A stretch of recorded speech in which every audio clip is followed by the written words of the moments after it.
Welcome to Pindar Poetry. We hope you learned something new. You begin by gathering key visuals and data. Take clean dorsal, lateral, head, and belly photos and record age, sex, and length. Once done, handle gently to check pattern contrast and scale texture.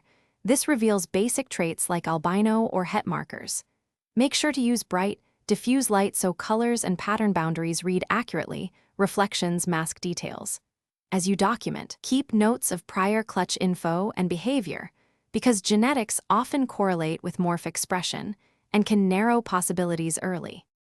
Now compare what you see to known morph families. Look for traits like high contrast dorsal stripes, saddles, ghosting, or pattern reduction. You should inspect head markings and eye color. These often indicate recessive or codominant genes. Once matched visually, consider genetics. Note if traits fit dominant, recessive, or codominant inheritance and whether hets could be present.